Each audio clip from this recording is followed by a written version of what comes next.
Merci Maman Nicole pour l'invitation et certainement une équipe qui est avec vous et qui permet que ces assises soient possibles ainsi qu'un grand travail de ces ministères qui a justement une grande destinée parce que c'est une grande mission. Une grande mission qui touche toutes les dimensions. C'est d'abord une mission qui amène un équilibre pour ceux qui sont chrétiens par rapport à la foi, mais ça va plus loin, même pour toucher la ville. J'ai aimé son exposé quand il était en train de parler de la ville de Butembo. Personnellement, j'ai eu à côtoyer certaines personnes, à parler avec des vieux qui ont fait l'argent, qui ont fait la richesse et qui ont fait la gloire de cette ville. Et quand on les côtoie, ils n'ont pas eu besoin d'avoir des diplômes que nous avons.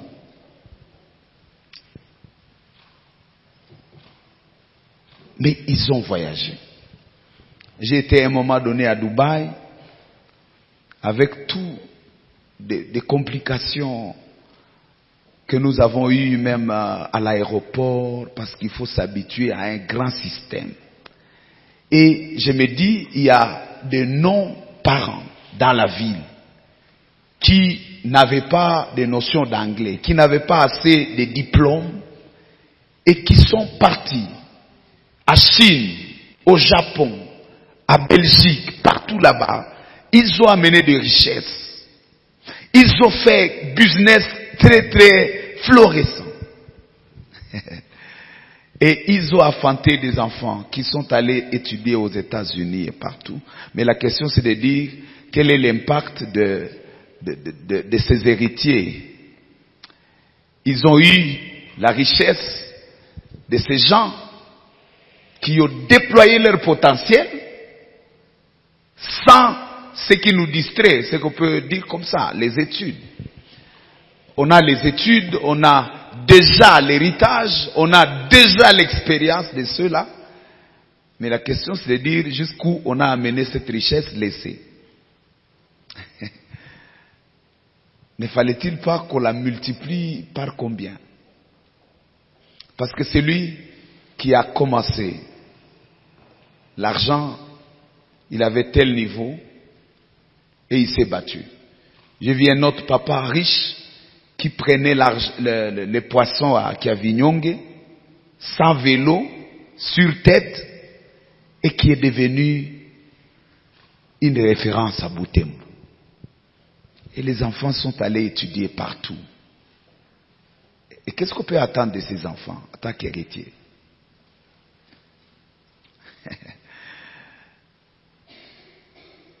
Bien entendu, il y a ceux qui sont en train de faire du succès. Et nous pouvons bénir le Seigneur pour cela. Quand je suis allé prêcher au Maniema, disons à Kindu, j'ai senti que la ville était très bloquée et tout vient par avion, les voies sont très limitées. Mais je peux quand même me rendre compte qu'on est allé à un supermarché, le meilleur supermarché, c'était pour un Kakule qui s'est déployé là-bas. Oui. Je viens il y a quelques semaines de Kolwezi, il y a un ami que j'ai rencontré, il dit je ne suis pas venu faire les minéraux et tout ce qu'il y a là-bas, mais je me suis rendu compte qu'il y a une terre fertile, parce que tout ce que l'on consomme là-bas, ça vient de la Zambie, ça vient de la Tanzanie. Il dit non, il y a une terre. Je vais faire l'agriculture. Et j'ai commencé déjà, il y a déjà de l'argent qui circule. Je regrette le temps que j'ai passé à Goma. En bref, on peut partir de l'héritage que l'on a pour aller très loin. Très loin.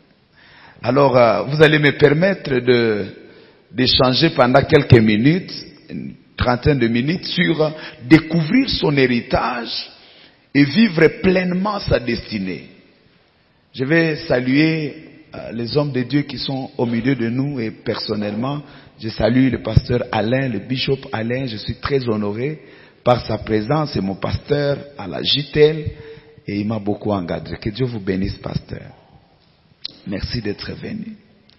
Alors, si on doit parler de découvrir son héritage, partant déjà de ce que je viens de dire, à Butembo, nous avons une histoire des hommes vaillants, très vaillants, qui ont eu à créer la richesse et qui ont eu à faire des millions sans un nom, sans un background très éloquent.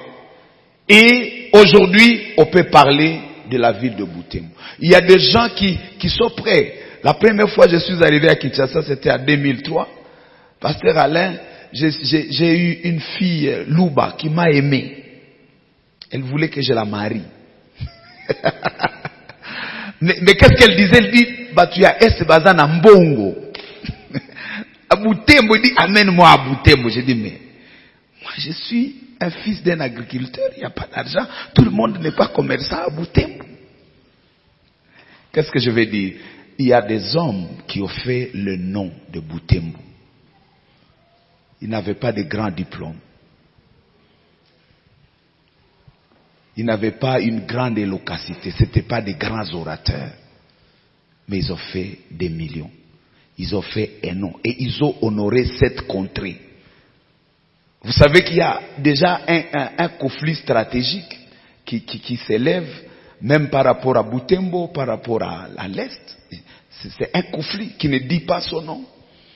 Allez à l'Ofida, on va vous dire, quand on doit faire des taxes à Kassindi, c'est plus que partout. Qu'est-ce qui se passe? Parce que ça, il y a de la richesse ici.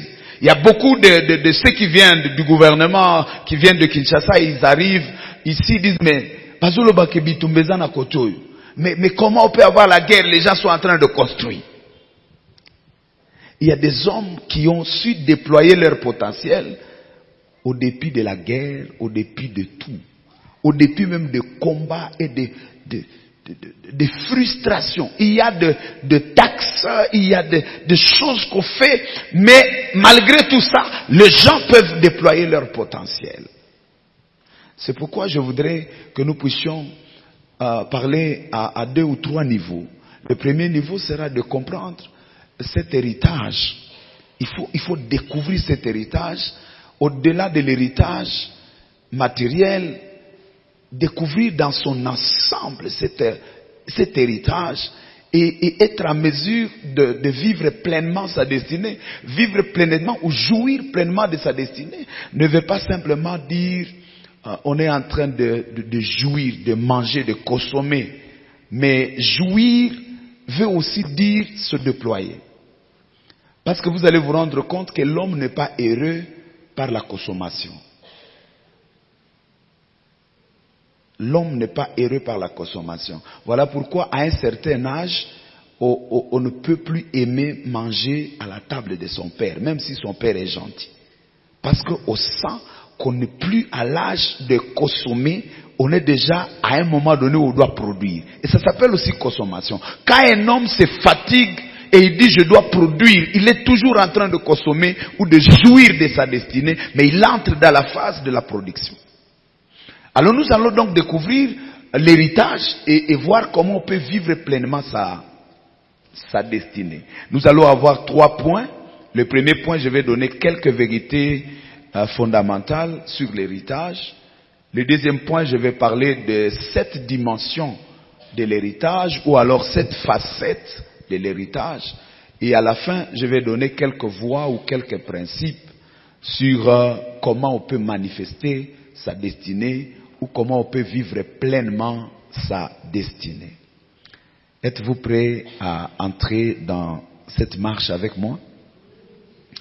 Alors je vais lire un texte dans les livres de Proverbes chapitre 13, le verset 22. Proverbe 13, 22, la Bible dit ceci: l'homme de bien a pour héritier les enfants de ses enfants. Mais les richesses d'un pécheur sont réservées pour le juste.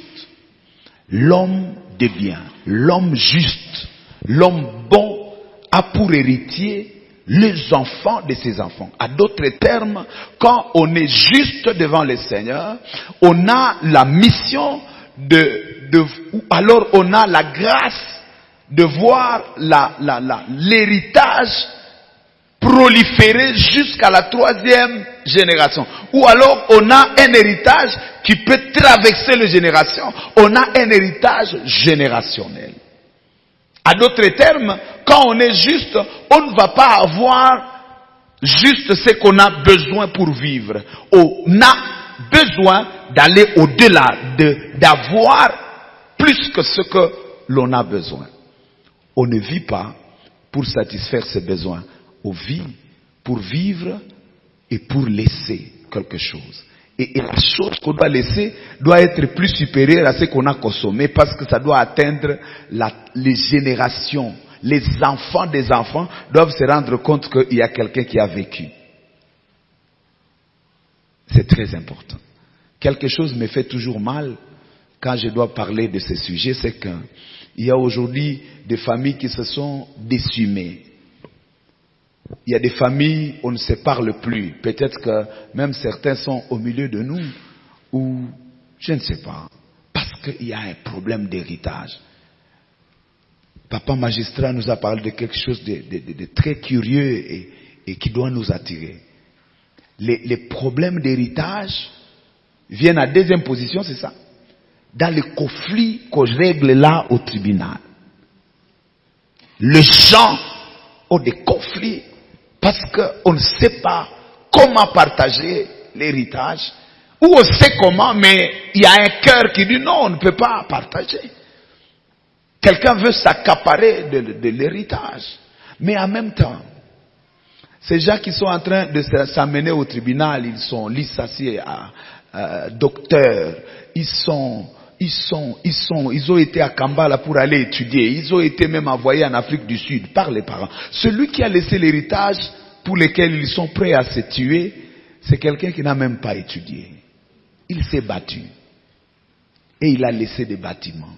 Et ceux qui ont hérité, et les bâtiments, et son expérience, et le voix qu'il a laissé, n'ajoutent rien, ils veulent juste partager et se tuer.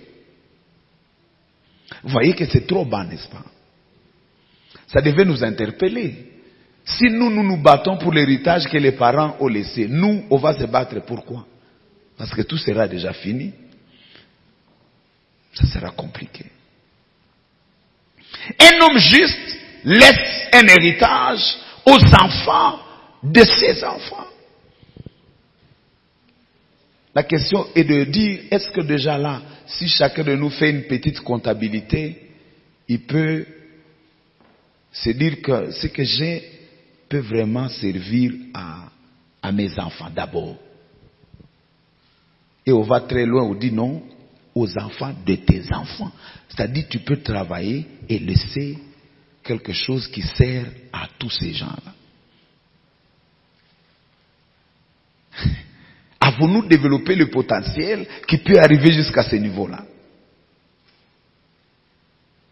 Voilà pourquoi les salons de destinée est très important et que Dieu bénisse Maman Nicole parce que c'est très important. Est-ce qu'on peut acclamer pour cette dame avec toutes ses initiatives? C'est très important. Il y a beaucoup de choses à échanger. Je ne sais pas, même les salons, il faut qu'on ait même des retraites. On sort un peu. Du matin au soir, on parle. Parce qu'il y a un sérieux problème autour de l'héritage. Et surtout, quand il faut dire que l'héritage doit aller au-delà de nous-mêmes. Alors voici quelques vérités qu'il faut retenir sur l'héritage. La première chose, c'est que nous avons une perception limitée de l'héritage. C'est ça le premier problème. Quand on parle de l'héritage, même dans le droit ou dans d'autres définitions, vous allez vous rendre compte que déjà, ça comme porter le matériel. On voit beaucoup plus le matériel. Les maisons, l'argent, les champs, les collines, les fermes, tout ce qui est matériel. Les documents de parcelles, voilà. Et même quand il y a quelqu'un qui est mort, on peut fuir, aller voir dans le tiroir, aller voir là où il y a les documents parcellaires. En fait, c'est ce qu'on considère comme héritage. Et ça, c'est déjà un problème. Je voudrais, par la grâce de Dieu, qu'à sortant d'ici, vous puissiez aller au-delà de cette définition de l'héritage. L'héritage ne s'arrête pas au bien matériel. Et ceux qui sont au tribunal, qui se battent, c'est surtout et souvent par rapport au matériel. Et pour vivre pleinement sa destinée, on va partir de l'héritage. Tout le monde a un héritage. On partira de là.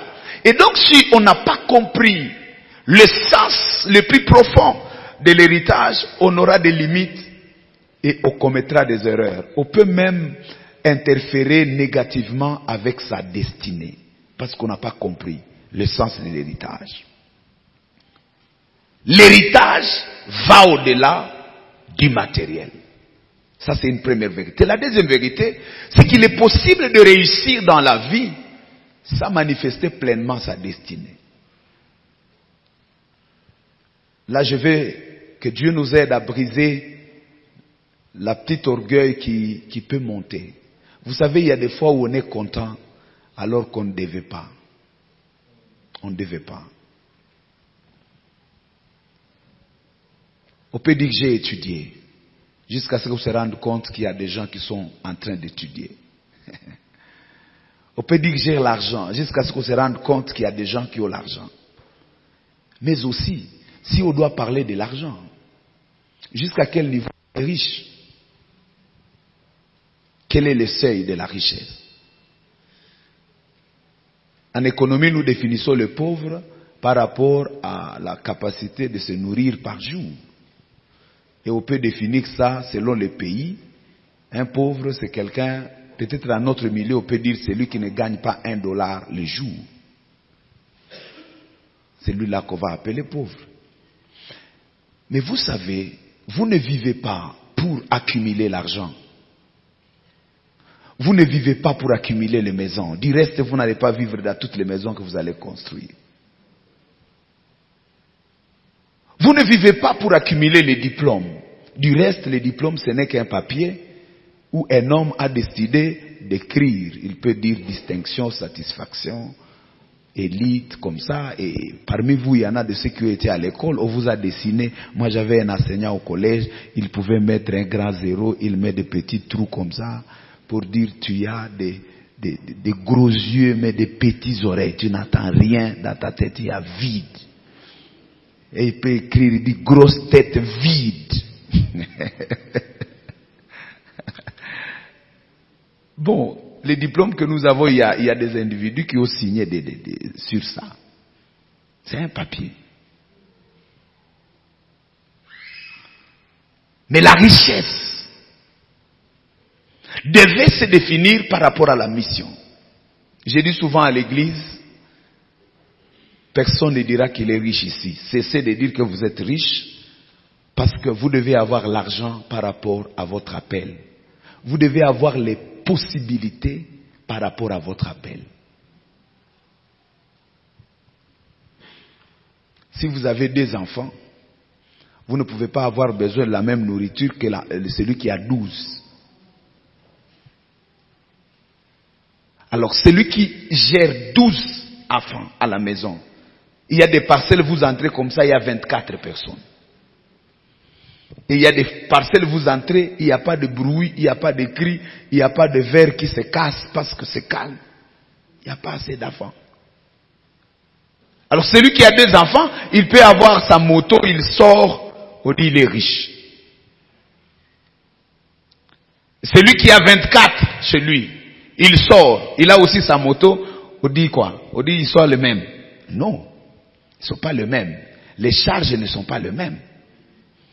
La vision d'un homme et la responsabilité qu'il a déterminent le besoin de moyens qu'il a. Si quelqu'un a besoin de soutenir le pauvre, il a besoin de construire des orphelinats, il a besoin de faire du bien aux gens, il a besoin de beaucoup de gens, il a besoin de beaucoup d'argent.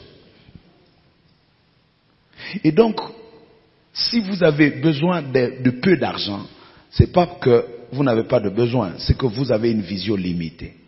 Regardez autour de vous. Si cette conférence était à Swahili, ça serait plein. Vrai ou faux? Combien dans nos familles n'ont pas étudié? Tout le monde dans ta famille a étudié? Pourquoi ils n'ont pas étudié? C'est parce que tu n'as pas assez d'argent.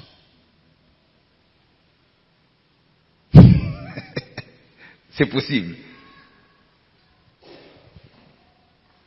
On parle de Katumbi, à Kashobwe, il a construit son village, il donne des maisons aux gens. Voilà, quelqu'un qui est riche, il peut changer un village.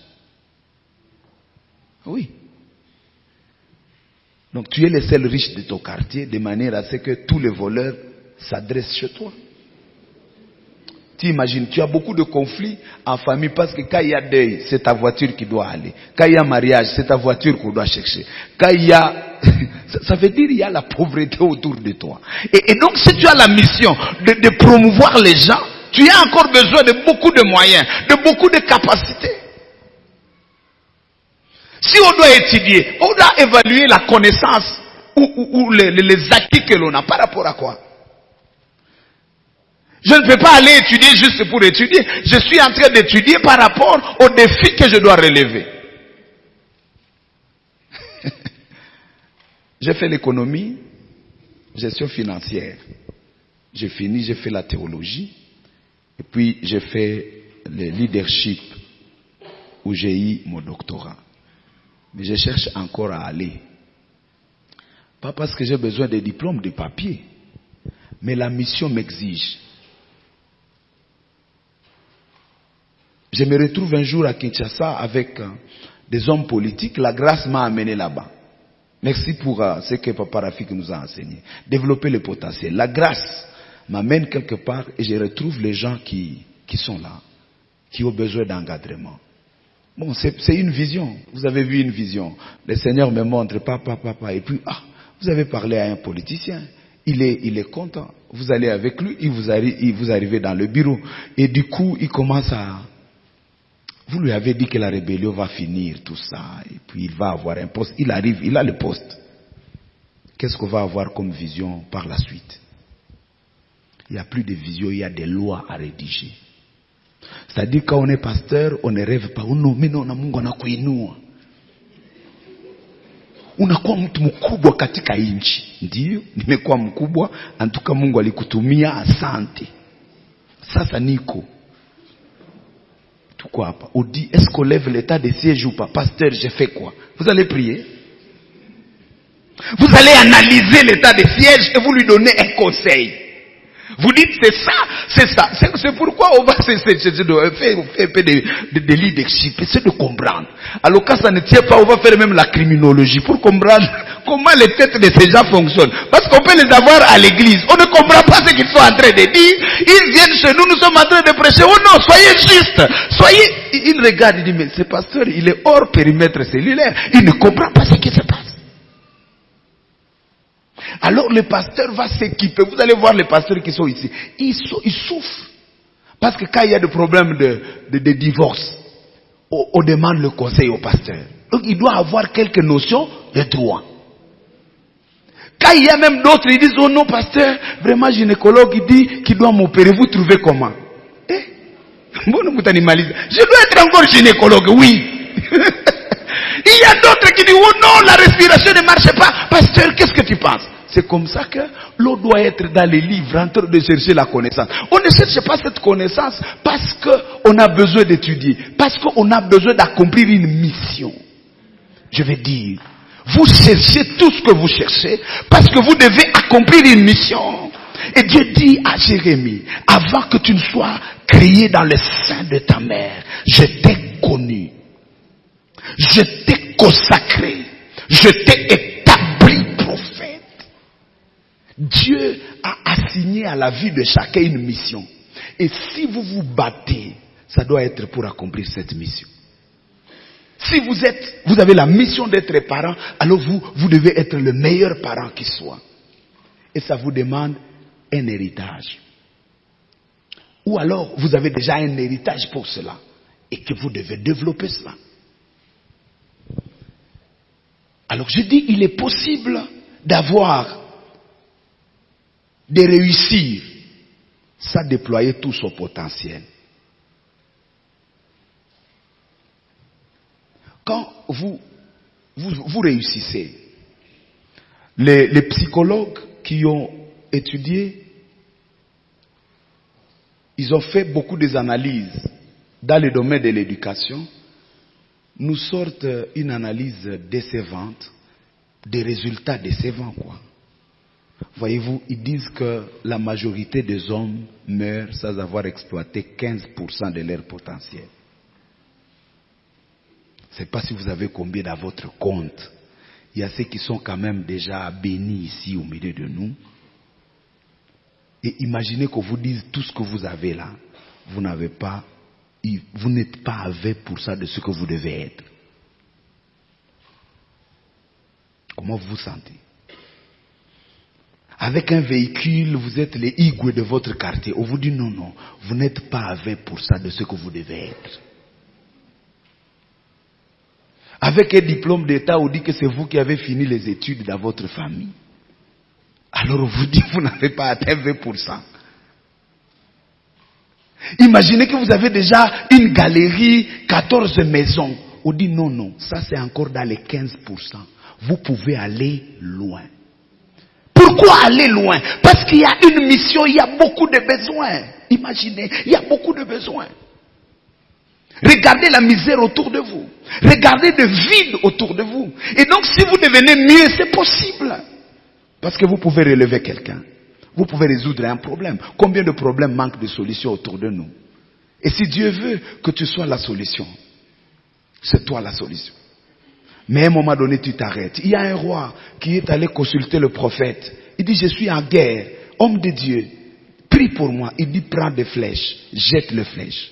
Il a jeté la première flèche. La deuxième, la troisième. Il s'est arrêté. Il dit, pourquoi tu t'es arrêté? Tu as jeté 3.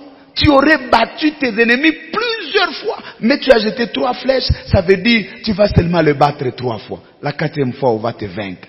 Parce que tu as cessé de jeter des flèches. Considère la misère autour de toi. Si c'est toi la solution, peux-tu dire que tu as déjà l'argent? Pasteur, considère autant d'âmes qui ne sont pas encore gagnées. Avons-nous fini la mission? S'il faut encore de l'onction, en tout cas on en a besoin. Je disais la fois passée, s'il y a des gens qui ont besoin de l'onction, c'est nous. Nous avons besoin de l'onction plus que même l'onction de Pierre. Parce que Pierre n'avait pas de problème comme nous en avons aujourd'hui. Papa Christian, nous avons des problèmes sérieux. Pierre prêchait aux gens qui n'avaient pas de problème de loyer, des gens qui n'avaient pas de problème de manger, qui n'avaient pas assez de conflits. Il dit Alléluia, ils disent Amen. Mais ici, je prêche, il y a les WhatsApp, il y a les Facebook qui se passent. Donc, je dois attirer l'attention de tout le monde. Il gère WhatsApp, il gère TikTok et il gère aussi ma voix. Il faut que l'onction les récupère. Et il est quand même quelque chose. Donc, il faut l'onction terrible. Il y a déjà il y a des problèmes à la maison. C'est déjà le milieu du mois, il faut le payer. C'est compliqué. Mais je ne sais pas même si Paul avait des problèmes, Pierre avait des problèmes de scolarité des enfants. Il prêche bien. Mais vous avez votre enfant à Lubumbashi, il faut envoyer de l'argent là-bas. Et il faut avoir l'onction.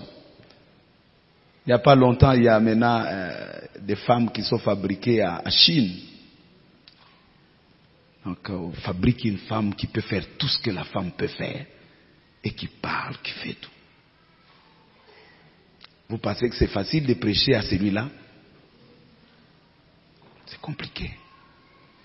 Nous avons beaucoup de problèmes qui nous demandent beaucoup de moyens et de montée. Et quand on réalise ça, on ne va plus se contenter de petites victoires. Petites victoires. Imaginez, nous sommes là à combien? Mais combien ont besoin d'apprendre ces petites choses que nous sommes en train d'échanger? Combien? Dans la ville de Butembo.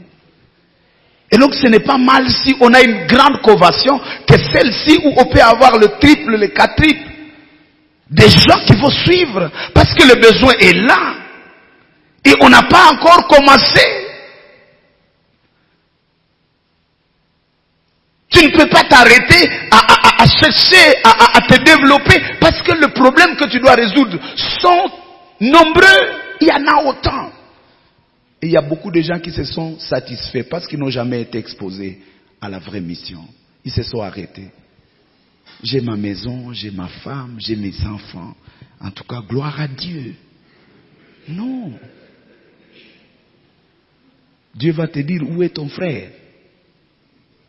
Tu vas te rendre compte que la misère est juste ici à côté. Et que tu devais encore travailler fort. Et si tu es béni, si ta coupe déborde, ça va toucher ton frère, ça va toucher le voisin, ça va aller plus loin et ça sera très bien. Troisième vérité, il existe un lien étroit entre l'héritage et la destinée. Votre destinée commence déjà dans l'héritage que vous avez et donc vous ne pouvez pas séparer l'héritage avec votre destinée. J'aime encore ça. Pourquoi? Parce que il arrive des moments où on est en train de se demander, de se poser beaucoup de questions. Parfois on se dit, parfois je regrette telle expérience que j'ai. Je regrette tel parcours. Je regrette même d'avoir mes parents. Il y a ceux qui regrettent d'avoir été de leur tribu. Il y a ceux qui regrettent d'être à Butembo. Il y a ceux qui regrettent d'être Nandé. Il y a ceux qui regrettent d'être Paluku.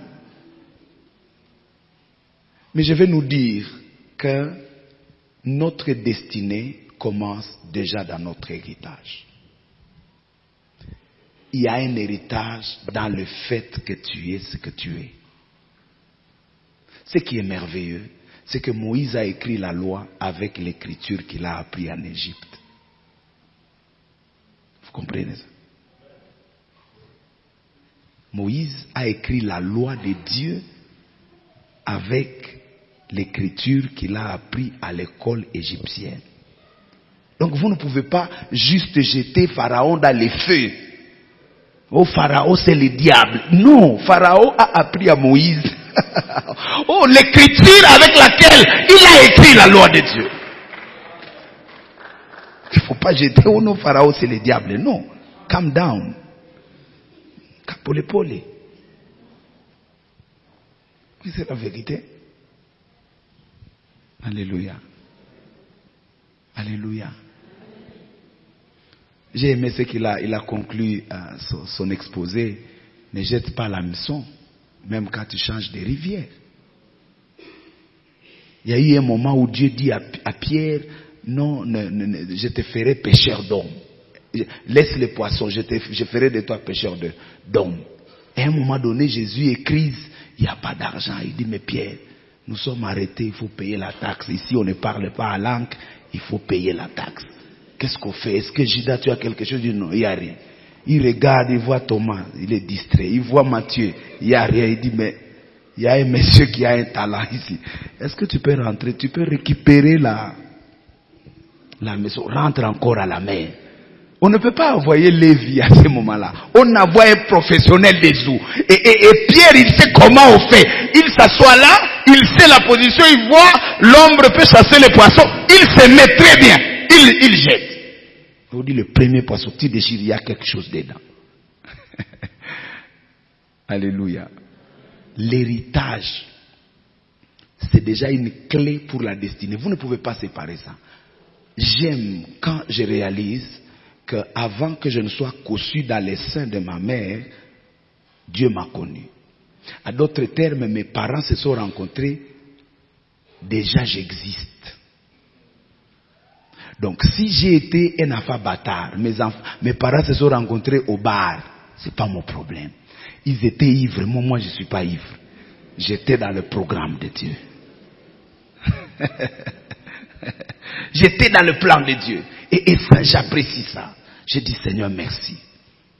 Beaucoup de gens n'aiment pas leur histoire, n'aiment pas leur background, mais il y a une mission qui commence déjà dans votre background. Dieu vous enverra peut-être là où vous avez été avant. C'est pourquoi les sorciers, quand ils se convertissent, ils ont une grande puissance pour sauver les autres sorciers. Parce qu'ils comprennent comment ça fonctionne. Avant que Moïse amène les enfants d'Israël dans le désert, il a été lui-même dans le désert. Je parle de l'héritage qui est lié à la destinée. Quand vous avez un conflit avec votre héritage, vous êtes en train de compromettre votre destinée. Ne négligez pas la préscience de Dieu. Dieu connaît tout avec précision avant tout. N'essayez pas de regretter ce que vous avez vécu. Il y a les trésors cachés dedans. Oui, il y a un trésor dedans. Les deux sont liés. Et à la fin, retenez que nous sommes tous héritiers. Nous sommes tous héritiers. Si je n'ai pas hérité de mon père une colline, une parcelle, il y a quelque chose d'autre que j'ai hérité. D'ailleurs, il y a sa ressemblance à moi. Il y a beaucoup de choses que j'ai héritées. Et donc nous sommes tous héritiers. C'est pourquoi il ne faut pas fuir tes origines, parce que tu as tes origines en toi. Tu ne peux pas refuser ça. Il faut aimer ça et dire qu'est-ce que j'ai comme richesse dans ça. Alors retenons cette dimension de l'héritage. Je dis, il faut découvrir l'héritage dans toutes ses facettes pour jouir de sa destinée. L'héritage a beaucoup de facettes. Et la première facette ou la première dimension, c'est la dimension matérielle. Je ne peux pas insister dans ça. Nous savons, nous voyons, nous tous, nous voyons que voilà, j'ai l'héritage, une parcelle, un champ ou je sais pas moi, une maison ou je sais pas moi, tout ce qu'on peut laisser comme héritage. C'est matériel. La deuxième dimension de l'héritage, c'est la dimension territoriale. Parce que l'héritage te place dans un contexte territorial, dans une identification territoriale. D'ailleurs, Dieu va dire à Josué, dans Josué chapitre 1er, le verset 1er jusqu'à 3, il dit, le Seigneur parla à Josué, Josué fils de Nun, Moïse mon serviteur est mort, lève-toi, va, parce que c'est toi qui mettras ce pays à possession. Vous aurez pour territoire, depuis la mer, et il donne les limites territoriales de leur héritage. L'héritage nous attache à un territoire. L'héritage nous place dans un contexte. L'héritage nous donne même une identité. Ça, c'est une dimension de l'héritage. Alors, troisième dimension, c'est la dimension de l'héritage, la dimension spirituelle de l'héritage. Là, ça devient très très important. Quand on se bat pour l'héritage, parfois on oublie que l'héritage n'est pas simplement matériel. Papa a laissé quoi? Chacun d'entre nous ici a hérité quelque chose de son père. Et dans ce domaine-là, le partage de l'héritage est équitable. Parce que ce n'est pas un homme qui le fait, il n'y a pas de sentiment. Vous avez hérité quelque chose de vos parents, de vos arrière-parents. En parlant de l'héritage, il faut rentrer là-bas.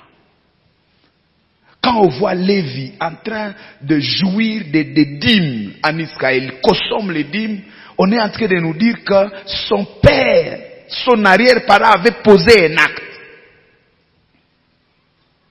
Il hérite quelque chose. On dit, ne vous demandez pas pourquoi lui, il est en train de réussir comme ça. Il y a son parent qui a fait quelque chose.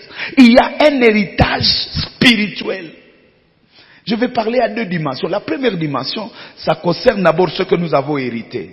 Nous sommes des héritiers spirituels. Légal. Vous avez hérité ce qui vient de vos parents.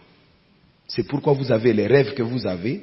C'est pourquoi il y a des interférences qui vous arrivent, que vous ne pouvez pas expliquer par vous-même. Ça va au-delà de vos efforts, ça va au-delà de vos faiblesses. Il y a une interaction spirituelle qui intervient dans votre vie. Mais il y a aussi l'héritage que nous devons laisser. Beaucoup de parents au milieu de nous ici, nous nous poumonnons trop pour laisser un héritage matériel à nos enfants. Nous cherchons tout à amener les enfants dans de bonnes écoles. Nous faisons tout pour qu'ils mangent bien. Mais nous avons du mal préparer un héritage spirituel de nos enfants. Il y a même des parents qui sont capables de dire à l'enfant, ne va pas à l'église, tu t'es fatigué, repose-toi. J'ai tout fait pour vous. Ah bon? Beaucoup d'entre nous, les enfants ne sont pas bénis, les enfants ne sont pas dédicacés. Et puis on fait aux enfants des cadeaux, des jouets de $400. Des héritiers. Mais qui va préparer leur vie spirituelle? Vous n'avez pas l'idée de ce qui se passe dans le monde aujourd'hui. Il y a quelques mois, j'ai recevais une maman dont le fils avait 11 ans, mais le fils est devenu le mari de sa mère parce que l'enfant est dans la sorcellerie de haute dimension. Et on lui a demandé de prendre sa mère comme femme. Et sa maman voit les songes, son fils dit, mais qu'est-ce qui se passe? Et l'enfant, il dit, oui, ma femme, maman ici, c'est ma femme. Je fais tout avec elle. Quand elle dort, je fais tout. Vous allez voir notre faiblesse, c'est que nous pensons trop au matériel et nous n'avons pas le temps du physique et du spirituel. Nous voulons donner tout à nos enfants, mais ce qui est spirituel peut tout détruire de matériel. Quand vous donnez à votre enfant l'éducation, vous payez beaucoup d'argent pour les frais scolaires. Il faut bâtir sa couverture spirituelle parce que quelqu'un peut détruire tout ce que vous avez construit par une petite sorcellerie. J'ai étudié avec un camarade et on a fini par le connaître. Il était déjà dans la magie. Et quand on était à l'école, on est en train de faire l'économie. Il était là, il joue au football, il est dans les copines, il est dans la distraction, il ne fait pas. Le jour d'examen, il vient très sérieux. Il regarde celui qui a bien étudié. Il vous répète là, il vient juste vous saluer. Bonjour camarade. Quand il vous salue, la matière est transférée. Il prend tout. Il prend tout ce que vous avez étudié à lui. Il réussit. Vous vous échouez. Vous vous rappelez des réponses après l'examen. Oh non, mais qu'est-ce que j'ai écrit? Tu n'as rien écrit. Vous voyez? J'ai été appelé à prier pour plusieurs boutiques. Je l'ai fait. Où le voisin est en train de balayer sa boutique. Il met l'eau, il vient verser devant la porte de l'autre. Et vous faites 3 mois, il n'y a même pas un client. Quand les gens veulent voir la marchandise, c'est comme si quelqu'un fait comme ça. Et puis, comment je peux faire 3 mois? Tout le monde ne regarde même pas. Et on se rend compte que le voisin est chaud. Et on vient, on fait une prière. Depuis quand? Ou combien de fois nous avons investi dans le matériel? Et nous oublions la dimension spirituelle. Le monde est spirituel. Le monde aujourd'hui est spirituel. Les enfants de Dieu ignorent ça. Vous devez bâtir un héritage aussi spirituel pour vos enfants. Les Juifs aujourd'hui, leur richesse n'est pas basée seulement à leurs efforts. Il y a un héritage spirituel que les parents ont laissé. On peut appeler ça couverture spirituelle. J'aime quand l'homme de Josué est en train de dire, nous allons prendre Canaan. N'ayez pas peur, Canaan nous appartient. On dit, mais ils sont géants. Il dit, ces gens-là sont gros, ils sont géants, mais ils n'ont pas d'ombrage. Ils n'ont pas quelque chose de spirituel, de divin, qui garantit leur richesse, qui garantit leur force. Ne vous en faites pas, il n'y a rien là-bas. Mais il n'y a pas quelque chose qui le soutient. Vous ne pouvez pas être dans un mariage. Votre mariage n'est pas connu spirituellement. Voyez les amis qui ont essayé de chasser les démons. Ils ont essayé de chasser. Ils étaient courageux. Ils disent au nom de Jésus que Paul prêche. Allez sortir. Les démons n'étaient pas agités. Mais nous connaissons Paul. Nous connaissons Jésus. Mais vous, qui êtes-vous? C'est-à-dire c'était des messieurs qui existent corporellement, physiquement, des gaillards, mais sur le plan spirituel, ils ne sont pas connus. Ton entreprise doit être connue spirituellement. Tu dois enregistrer ton entreprise dans les registres spirituel. Les démons doivent connaître que tu as une entreprise. Les esprits doivent connaître que ton mariage est légal. Tout ce que tu as doit avoir une couverture spirituelle. J'ai dit, nous devons bâtir une couverture spirituelle, un héritage spirituel. Et nous sommes héritiers de quelque chose de spirituel. Au-delà de l'argent, des terrains que les parents peuvent laisser, ils ont laissé quelque chose de spirituel. Et il faut aussi discerner cela. Est-ce qu'on est ensemble? La dimension éthique de l'héritage. Parfois, on hérite. Papa nous a laissé. Papa nous a laissé. Mais qui a cherché à découvrir l'éthique même de celui qui a fait l'héritage? C'est pourquoi j'étais en train de prendre l'exemple simple. Ceux qui ont bâti la ville de Butembo, ceux qui ont donné le nom à la ville de Butembo, ils n'avaient pas trop d'études. Ils ont fait l'argent avec leurs muscles. Ils ont cherché les poissons loin. Ils ont fait les champs. Et ils ont fait une économie plus que ce que nous faisons à l'école. Ils savaient comment garder $1, $2 et finalement arriver à avoir beaucoup d'argent. C'était des économistes hors cadre. Très forts. Ils avaient la mathématique pratique, l'économie pratique, l'épargne pratique. Mais les héritiers aujourd'hui prennent tout sauf l'éthique. Quel est cet héritier qui est allé vers le parent pour dire, mais papa, comment vous avez fait l'argent? Grand-père, comment vous avez parvenu à faire l'argent? C'est quoi votre secret? Non? Nous, on a étudié. Nous, on connaît. Et quand on prend l'entreprise, on chasse même tous les autres. Papa n'est plus là. Monsieur Zoé, quand papa est là, vous devez être présent là-bas. La gestion du personnel. Allez. Et après, on a chassé même l'ouvrier fidèle. Il y a des gens qui n'ont pas étudié. Quand vous dites, oh, papa est mort. Allez, n'y a pas ma diplôme. Papa alikuwa na baacha mukazi na hamkusoma hata kusoma. Il y a des gens qui sont des comptables sérieux, intègres, mais qui n'ont pas de diplôme. Papa les a découverts. On a bafukuza jusha soma. J'ai découvert qu'il y a des vertus qui ne viennent pas de l'école. Il y a des gens que vous ne devez pas laisser. Quand vous les avez, ce sont des trésors. L'éthique. Derrière chaque victoire, il y a une éthique. Il y a des secrets. Et beaucoup plus, nous allons vers les richesses. On prend, mais on oublie ce qui fait la force. J'aime toujours Abraham. Quand ils arrivent dans un milieu, il dit à son neveu Lot, il dit, on ne peut pas se battre petit. Je vois, il y a des conflits qui naissent. Si tu vas à gauche, j'irai à droite. On ne doit pas se battre. Choisis là où tu vas. La Bible dit que Lot a choisi la partie la plus bonne. C'est comme quand on partage l'héritage. Non? Vous voyez les gens de Mumi, nyumba ya pasi fulani. Galerie ni yangu bintaua mtu. Mtu atakufa. Pale msiguse. Ok. Bon, mumu pe basi.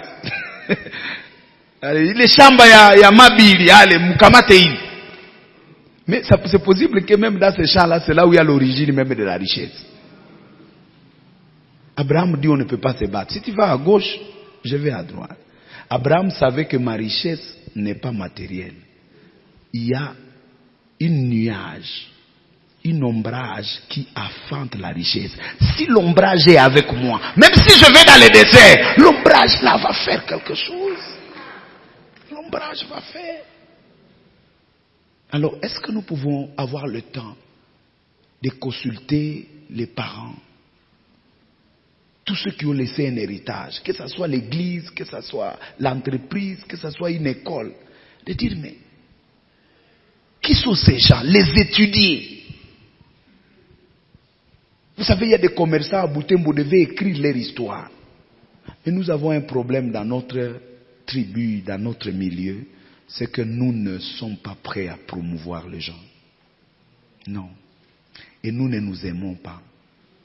Tout celui qui brille au milieu de nous, il faut les tuer. où il faut rappeler.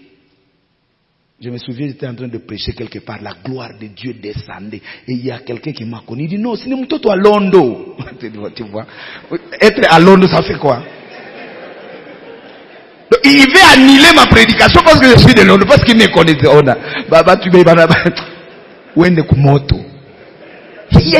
Vous comprenez, c'est ça la culture là. Je suis dans la gloire dans une conférence internationale où on est à Londres. Est-ce qu'on est à Londres ici? Qu'est-ce qui se passe avec ces peuples ici? Je vous dis la vérité. On lit les livres. On achète des livres des Américains. Mais vous savez qu'il y a ici des bibliothèques vivantes. Des gens qui sont allés dans les millions. À partir de rien. Ils ont fait des millions ici. Qui a écrit? Vous devez avoir des entreprises. Au lieu de vous battre pour l'héritage, vous deviez même louer un cabinet des écrivains. On écrit l'histoire de notre père qui est sorti de Masereka avec un panier de pommes de terre et il a fait les millions. Il est allé en Europe sans argent. Il est allé à Chine sans argent. Même ça, ils allaient à Chine. Il est en train de parler comme ça. Et il a fait de l'argent. Mais on écrit au nom Wesley. Je suis en train de lire les livres de Wesley. Moi, tu es les Bouboumbafu. Allez écrire l'histoire de ces vaillants hommes. De ces vaillants patrons. Et on va étudier leurs livres dans l'école à l'économie. J'ai aimé quelqu'un, il dit oh non, Diego Cao a découvert l'embouchure du fleuve Congo. Il dit non, il a découvert quoi? Ce sont nos vieux qui l'ont amené là-bas. Découvrir comment quelqu'un qui est là-bas. Vous pensez que les vieux n'allaient pas la puiser? Comment quelqu'un dit, oh non, il a découvert. Et dans les livres, on nous remplit ça. Diego Cao a découvert l'embouchure du fleuve Congo. C'est vrai? Et c'est ça tout ce qu'on nous a mis dans les têtes. Vous avez des vaillants dans les familles. Des sages qui ont géré des conflits sans le droit. Ils faisaient asseoir des gens. Ils ont traché de problèmes. Avant, l'organisation là de commerçants pour régler les conflits, tout ça, ça s'appelle comment? Fake. Mais les vieux, ils réglaient. Et ils savaient, ils n'avaient même pas besoin de contrat. La fidélité. Mais on est fidèle, on est honnête. Est-ce que quelqu'un peut aller écrire l'histoire de son grand-père ici? Ça sera très bien. Découvrir ce qui est derrière. Et je vais parler de la dimension transactionnelle. Si j'avais le temps, je pouvais m'attarder ici. L'héritage n'est pas seulement ce qu'on reçoit, mais il y a des transactions qui se passent. Quand vous rencontrez des gens, ça peut interférer avec votre héritage. Je crois, maman Nicole, on aura d'autres moments.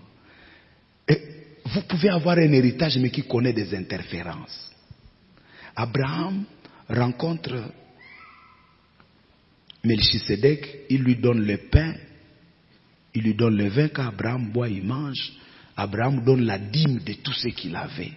Et quand il donne la dîme, la Bible dit que Melchisedec le bénit. Parce que Melchisedec c'était un sacrificateur. L'onction va frapper Abraham et va tomber sur Lévi, qui va commencer à manger des dîmes toutes les années de sa vie. Il ne travaille plus. Pourquoi? Parce qu'il y a eu une transaction. Il y a une transaction qui s'est passée dans le monde spirituel. Bien aimé, l'héritage peut connaître des transactions. Les gens que vous rencontrez ont une capacité de modifier positivement ou négativement votre héritage. C'est pourquoi vous devez faire attention avec les rencontres. Quand vous marchez avec Jonas dans un bateau, il y a quelques parties de votre héritage qui peut aller dans la mer le temps que vous vous débrouillez. Oui. C'est comme par exemple dans le domaine de la prostitution. La Bible dit celui qui rencontre une femme devient un esprit, il devient une seule chair. Il y a des gens qui se sont amenés des esprits, qui ont modifié leur héritage parce qu'ils ont fait une alliance avec une femme ou un homme qu'ils ne connaissaient pas. Du coup, vous vous rendez compte que kuna kwa mikoshi nakufata. Mais qu'est-ce qui se passe? Vous avez rencontré une personne et sur le plan spirituel, il y a une transaction qui entre dans votre héritage. Je connais un ami avec qui on étudiait à Goma quand on faisait l'université. Il était parmi les plus brillants. Il pouvait avoir 80%, des choses comme ça. Et il a rencontré une femme qu'il a connue, se sont aimés, copine, ma copine, tout ça, la pose à tout moment. Et après, la copine était déjà dans les sciences occultes. Le frère l'a connue et il avait désormais du mal à avoir même 40%. Il n'a pas fini avec nous. On a pris son cerveau comme ça. Transfert. Il y a des gens dans le monde, vous allez le voir seulement comme des humains, mais ils ont des opérations spirituelles qu'ils font. Ils peuvent prendre de votre héritage. Et il y a d'autres bonnes personnes que vous pouvez rencontrer, ils influencent positivement ce que vous avez. Vous savez, il y a des gens qui ont des talents, les talents dormants, jusqu'à ce qu'ils rencontrent quelqu'un qui les booste et ils se réveillent. Il dit j'avance. Que Dieu te donne de rencontrer de bonnes personnes. La 6e dimension, c'est la dimension prophétique, pour dire chaque héritage annonce une mission. Ce n'est pas pour rien que Dieu vous donne un héritage. Votre héritage peut déjà vous révéler ce que Dieu attend de vous. Je donne l'exemple de Meyer, Mike Meyer. Cette femme, vous la connaissez, qui fait des foules, qui prêche, et nous la suivons. Mais elle a connu l'expérience d'être abusée par son père. Elle dit ça clairement elle-même. Et c'est ce qui l'a donné la mission de consoler. Quand elle parle de la consolation, elle n'a pas besoin des efforts. Elle te dit tout est possible. Moi j'ai connu telle déception, mais Dieu a fait de moi ce que je suis. À d'autres termes, votre héritage, bon ou mauvaise, peut déjà vous dire ce que Dieu attend de vous. Et donc, il y a une mission attachée à votre héritage. Et il faut découvrir donc votre héritage et découvrir la mission. À la fin, je vais parler de la dimension différentielle. La dimension différentielle, c'est que vous êtes créé unique. Vous êtes tellement unique que, même quand vous êtes héritier, Dieu a prévu que vous puissiez ajouter une empreinte de différence à cet héritage que vous avez reçu. Vous n'êtes pas appelé à vous limiter là où votre parent s'est limité. Vous n'êtes pas appelé à faire la même chose. Vous êtes appelé à amplifier par votre différence. Amplifier. Et vous devez être conscient que je suis né, je suis fils de mon père, je suis fille de ma mère, je suis fille de mon père, j'ai eu ceci de mes parents, j'ai eu ceci de mes pères, j'ai eu ceci de ma famille, j'ai eu ceci de ma tribu. Mais quand Dieu vous a conçu, vous avez des solutions que vous apportez dans le monde. Dieu a prévu que vous puissiez amener des solutions dans le monde. Même si votre visage ne plaît pas à quelqu'un, vous êtes porteur d'une solution dans le monde. Et la solution là ne peut passer que par vous. Par vous. Vous êtes tellement spécial aux yeux du Seigneur que votre existence n'est pas une perte. Les jours où j'ai compris ces choses, j'étais un homme épanoui. J'étais un homme épanoui. Je me suis rendu compte que, je ne peux pas satisfaire à tout le monde. Mais il y a des gens que Dieu a prévu que je dois bénir ces gens. C'est pourquoi quand je prêche, je suis à l'aise. Si vous dites Amen, je suis content. Si vous ne dites pas Amen, je suis content. Je suis égal à moi-même. J'ai appris ça quand j'ai compris que j'ai une différence. Papa Rafik, un jour j'étais en train de prêcher. Je prêche. La gloire descendait à Goma. Alors je parlais de quatre processus de l'élévation d'Élie. Alors je disais il y a 4 processus, 4 étapes. Quand j'ai fini, quelqu'un dit, Christophe, pourquoi tu m'as fait du mal? Tu m'as tapé sur les nerfs. Tu as détruit mon culte. J'ai détruit ton culte. Qu'est-ce que tu dis? Depuis quand on met 4 IAS, 4 étapes, tu as levé Z. Il n'y a pas S, ça tu dois apprendre. Il faut dire 4 étapes. Tu as compris ça? Je dis oui, j'ai compris. J'étais en train de descendre de la chaise. Je suis allé au bureau. Et je m'assois comme ça, quelqu'un veut dire, pasteur, c'est moi que tu parlais dans la prédication. Je suis délivré. Et j'ai compris, kama nisema 4 étapes, bina kuona. Mwenye anabarikiwa na barikiwa. Mwenye akubarikiwa bina muona. Je suis égal à moi-même. Je suis content. Je suis unique. Tu es unique. Si à gauche on ne voit pas ta valeur, à droite il y a ta valeur. Si tu ne trouves pas la richesse à Butembo, va même à Osaï, tu auras ta richesse. Le problème, ce n'est pas que, c'est pas toi le problème. Le problème, c'est la position, le positionnement. Tu peux changer de position et retrouver ta valeur. Tu as une valeur et tu dois dégager ta différence. Tu dois déployer ton potentiel. Des différences, ça détruit ton héritage. Parce que l'héritage, c'est le point de départ. Mais quand tu viens avec la différence pour détruire l'héritage, on arribiche. C'est comme la fin de Salomon. Quand Salomon meurt, il prend le pouvoir et il arrive et dit, les vieux disent, non, ton père vraiment il demandait beaucoup de taxes. Si tu allèges comme ça, tout le peuple va t'aimer. Tu auras. Roboam dit, ok, je vais demander conseil. Il appelle les jeunes gens. Il dit, tu vas leur dire que ton petit doigt est plus grand que les reins de ton père. Si ton père le frappait avec les bateaux, toi c'est des scorpions. Alors c'est ça le discours inaugural. Moi, roi Roboam, je vous annonce que mon père vous a gâté. Moi, je vais vous mettre sur la ligne. Désormais, vous allez sentir qu'il y a un manager dans cette entreprise. Les choses là de blagues, ça s'arrête ici. Et c'est comme ça que Israël a été divisé à 2. Il est resté avec 2 tribus alors qu'il devait hériter 12 tribus. Votre différence ne doit pas tuer l'héritage. Vous devez ajouter à ce que les parents ont fait, ça tuer ce qu'ils ont laissé. Parce qu'ils se sont battus. S'ils ont eu des erreurs, mais vous considérez déjà là où ils sont arrivés et voir comment vous pouvez aller de l'avant.